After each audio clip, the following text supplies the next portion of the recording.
All right, y'all, so you know that Bandit tends to like the water, and if you follow Jason's reels, you've seen Bandit, when Jason fills up the water, he gets in it and he takes a dive, and it's not really big enough for him to do any kind of swimming in. So I'm thinking about getting the boys a pool and seeing how they'll react to that.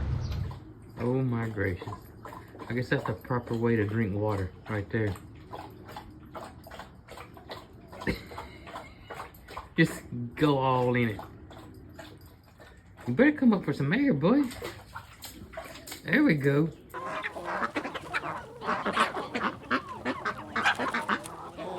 Okay, so since the boys love water so much, and that bowl obviously just isn't quite big enough, I'm gonna make a run to town and see if I can't come up with a solution of a little something bigger for them to have fun in.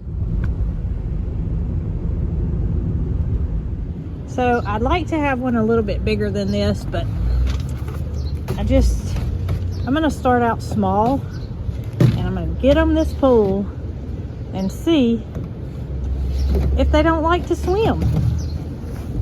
Well, it's a good thing Jason wasn't with me, else he probably would have said it's not gonna fit, but I got it in here. All right, so I made it back, and I'm gonna see if these boys will get up and come and try out their new swimming pool.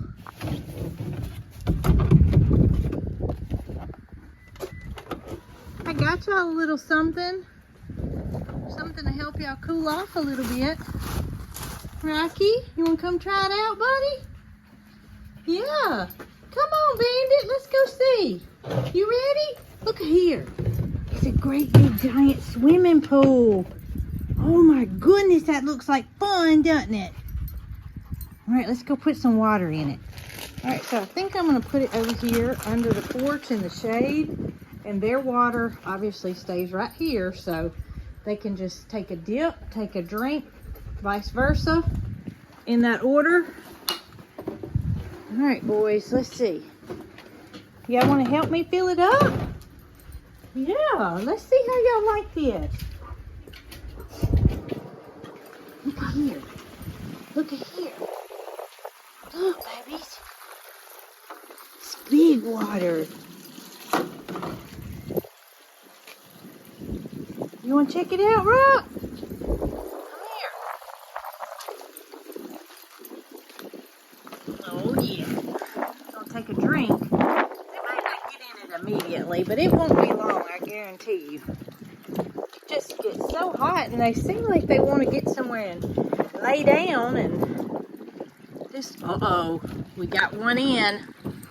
Got 4 feet. What you think, Bandit? And Bandit tends to be, if there is a favorite water lover, it tends to be Bandit. Now, not to say Rocky doesn't like it too, because he does, but Bandit's the first to go in, it seems like. What do you think about that, buddy? That's gonna be nice, isn't it? Now, if this works out, we may have to graduate to the stream. But I think if I had to say that one of them loves me more than the other one, it would have to be Rocky. Right, buddy? And I think that's just because he knows that I saved his life. Don't you, baby? You're such a pretty man. Yeah, I still call them boys, but I need to graduate and start calling them men, because they are big boys. Tucker's coming over to check out the pool. Tucker, if you get in there, I'm going to be real surprised. Rocky said it's not quite time for a dip yet, but the water in it sure tastes good. I just want y'all to look at how thick Rocky's fur is. I mean, look at that. And that's one reason I decided to get them a swimming pool, so they can have an extra way to cool off besides just water. Bandit has thick fur too, but it's not quite as thick as Rocky's. And you guys, I've gotten some messages from people that said you might want to put a collar on to be able to tell those two apart. Well, that's just an example of how much fur he has on, because you can see that deep down under all this fur, he has his orange collar on. And here's Bandit's, which it's thick as well, but it's just not that same thickness that Rocky's is. Rocky's is like Pyrenees thick, whereas Bandit's is just kind of halfway between Pyrenees and Anatolian.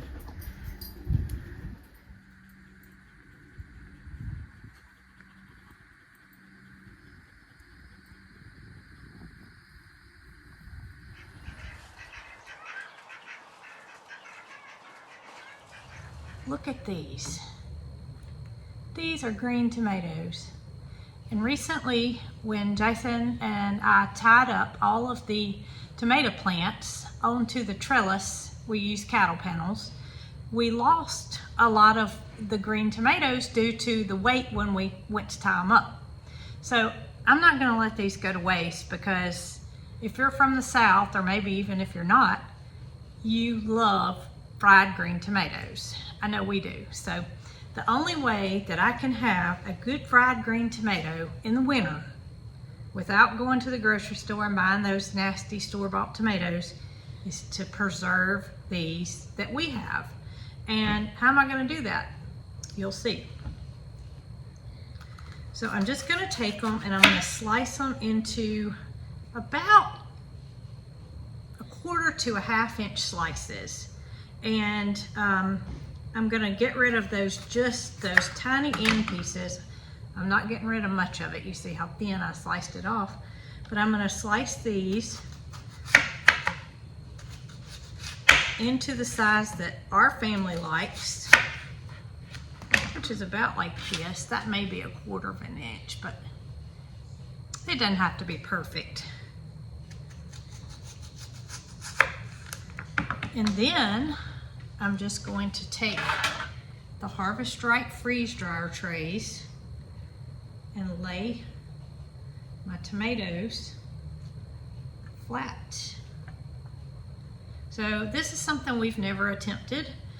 It is something that I plan to do with ripe tomatoes, but green tomatoes was not on the list. But due to our mishap, I'm not gonna let them go to waste. And I'm going to pop these in the freeze dryer, and then I plan to actually fry some, reconstitute them to this again to see how they taste, because I don't want to do this again and again and again if it's not something that we are satisfied with.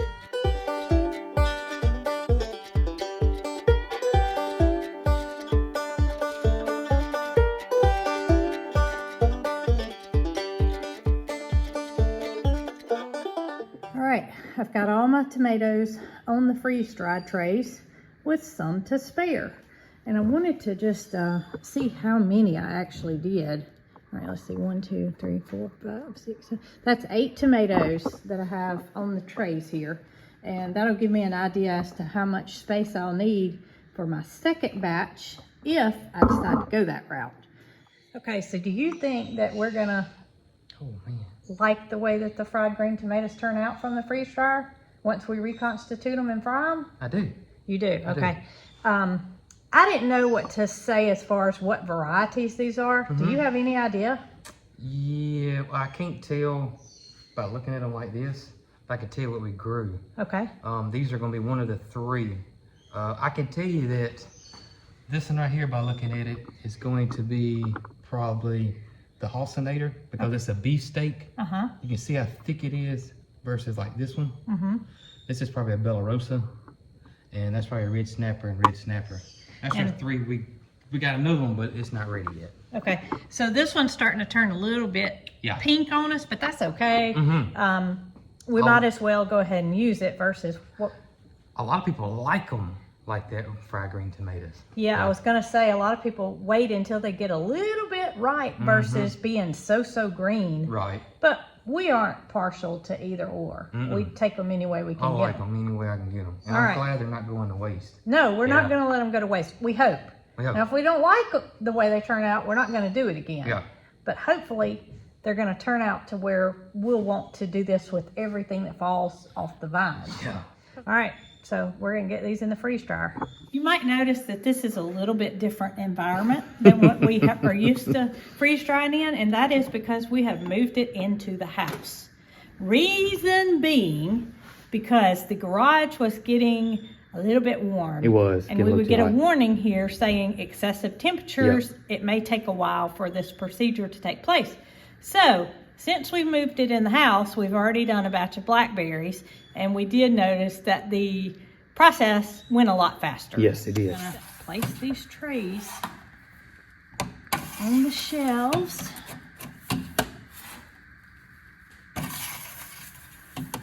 You know, I don't know what we would have done with all the blackberries besides just freeze them. Yeah. If we didn't have this freeze dryer. And to me, when you put blackberries in the freezer, they tend to want to, you know, freezer burn real quick versus being freeze dried, which there is no downside to that. Okay, so I got them in, so I'm simply going to mash start. And I did not pre-freeze these, so they are not frozen. Load the food in the freeze dryer, close the drain valve, which we've already done. Continue. Y'all see that dirt in the water? You know what that tells me? They've been in the pool. But I didn't catch them on video. I've been trying to cut grass, trying to take care of things around here, keep things nice and neat, and the boys have been swimming.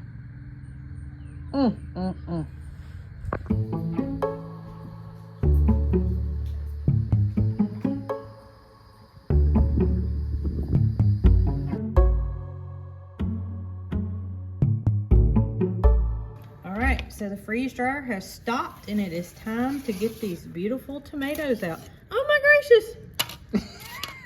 It's like a giant piece of styrofoam. It is! Okay, y'all, so I have a Ziploc bag full of green tomatoes that have been freeze dried. And the first thing I'm going to do is put my oil in my skillet so it can be getting hot while I go on to the next step. And you don't want to put too much oil in there, but then again, you want to make sure you have enough. So I don't know how to tell you exactly how to do that. You just kind of have to experiment and see what works best for you. And I like to use a cast iron skillet because the heat does distribute evenly, and I feel like I get my fry gets good when I use a cast iron skillet. So on to the next step, and guess what that is? Something I've never done before. So see it first here on Cog Hill TV. What I'm planning to do is I have a bowl of water here, and I'm going to take this crunchy, let me just show y'all how crunchy tomato, and I'm just going to put it down in this water and see what happens. I'm going to do a couple of more, so that way when my oil does get hot, I'll be ready to go. And I'm just going to kind of turn them over, make sure the water gets all the way around that tomato. So I can already see it's turning a different color. Look at there. I mean, that was the freeze dried product, and it's a brighter green now that it's, oh, neat. It feels back to the original tomato. So I'm still letting my oil preheat, and while that's continuing, I'll tell you what my ingredients for my fried green tomatoes are. I have 1/4 cup of all-purpose flour. I have 1/2 cup of buttermilk, whisked with 1 large egg. And then I have 1/4 cup of all-purpose flour, along with a teaspoon of salt, along with 1/2 cup of cornmeal. And so the procedure will be, I will first dip the reconstituted tomato into the plain flour. I'll shake that off, and then I'll dredge it into the milk and egg mixture, and then into the cornmeal, salt, pepper, flour mixture, then into the skillet. So if you didn't have time to write that down, don't worry about that, because all of our favorite recipes are on coghillfarm.com. So anything you may want to know, cornbread, some of our favorite things are on our website. So be sure to check that out. First thing I'm going to do is drip this extra water off into the flour. Does it feel like a tomato? It feels just like a tomato. All right, shake that excess off into the buttermilk egg mixture. Shake that off, and then cornmeal flour. I can see that my oil is plenty hot, so I'm going to lower that one in there. So this one went on first, and I think it's ready. I'm just going to put it on my paper towel and let it drain. Okay, so this one's ready to come out as well. And we're just going to let it cool off for a minute before we do a taste test. All right, so here goes. I don't have any sauce to go with it, so we're going to get the complete full effect of the taste of the tomato.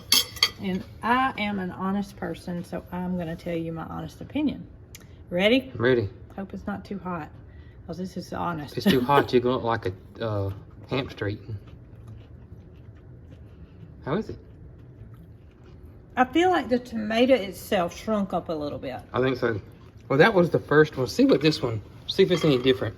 Because that one was, it seemed like it was a little thin, and I didn't get a whole lot of tomato in it. Okay, ready? This one was in the water longer. Oh, yeah. That's different, yeah. That's it. That's it. Okay. There's that one right there. If you had a fresh green tomato right here, fried green tomato, and this one, 100% you could not tell the difference. You couldn't tell the difference. You could not tell the difference. And that is our honest opinion. Yeah. The first one was good, but it wasn't hydrated long enough. It did not sit in the water long enough. Yep. That's the first one that I fried, obviously. And when it sat in the water, it was able to make the tomato itself larger. And that was our fault. That was our fault. I didn't know how long to let it sit to reconstitute it, but you know, it's a learning curve. So I will tell you that it is Miss Cog Hill approved. That was really good. When it's 32 degrees outside this winter, we don't have to be wishing about some fried green tomatoes. We can have some. No, we don't. And you know, the question I have seen asked over and over is, how do we store our food that comes out of the freeze dryer? Right. And most of the time we use the food within a few months. Yes. So we just use regular Ziploc bags. Yes. Now, if you do not plan on using it within the next few months, then you can use these Mylar bags that seal. Yes. And they will last up to 25 years. That's correct. That's a long time. That's a long time. Because I was just 25. I mean, 25 years ago, I was 25. Right. If you use the link that is on our website to Harvest Right Freeze Dryer, it will give us credit for the sale, and we do get a small commission that helps us to feed our farm and feed us too. So if that's something you're interested in, I don't vouch for products that I don't believe in, but in all honesty, the Harvest Right Freeze Dryer is an investment that I would personally make again. So I hope that you will consider one for your family, because it makes things like these where you can eat them even in the winter.